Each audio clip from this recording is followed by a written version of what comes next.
रात्रीपासूनच मुंबई आणि उपनगरांमध्ये पावसाची संततधार सुरू आहे। कुठे कुठे पाणी साचलंय पाहूया।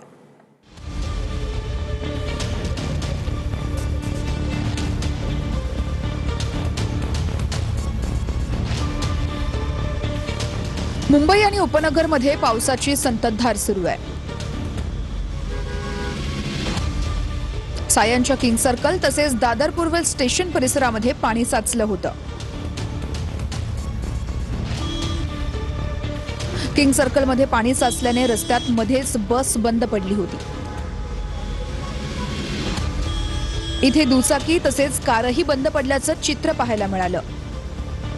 यावेळेस नागरिकांना गाड्यांना धक्का मारत साचलेल्या पाण्यातून बाहेर काढण्याची वेळ आली आहे। दुसरीकडे अंधेरी सबवे बाहेर उघड्या मॅनहोलमुळे नागरिकांच्या जीवाला धोका निर्माण झाला होता।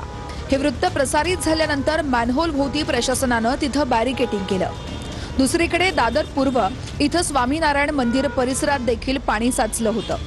रेल्वे मार्गावर देखील अशीच परिस्थिती पाहायला मिळाली।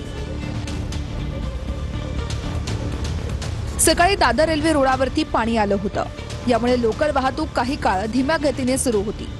कोपरखरणे इथे रेल्वे रुळाखालची खडी वाहून गेली होती। वसई नालासोपारा विरार या ठिकाणी प्लॅटफॉर्मवर प्रचंड गर्दी झाली होती। दुसरीकडे सकाळी 9 वाजता कुर्ला चुनाभट्टी मार्गावरती वाहतूक कोंडी झाली होती। इथं झाड कोसळल्याची ही घटना घडली। यामुळे कारचं मोठं नुकसान झालं।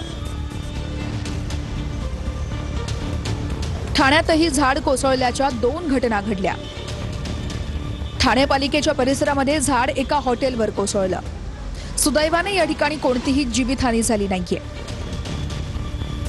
ठाण्यातच आणखी एका ठिकाणी झाड कोसळल्यानं कारचं मोठं नुकसान झालं।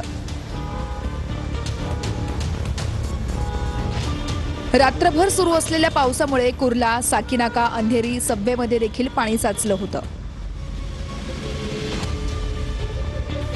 पाणी साचलं असतानाही एका चालकानं अंधेरी सबवेमधून प्रवास केला। यावेळेस कार वाहून जाताना थोडक्यात बचावली।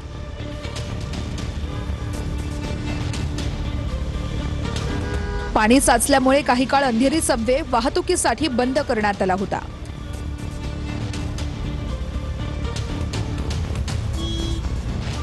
दुसरीकडे कांदिवली पूर्वमधील हनुमान नगरच्या राधाकृष्ण सोसायटीमधील घरांमध्ये पाणी शिरलं होतं। सध्या घरांमधील पाणी ओसरतंय। नालासोपारा पूर्वमध्ये देखील अनेक ठिकाणी रस्ते जलमय झाले होते।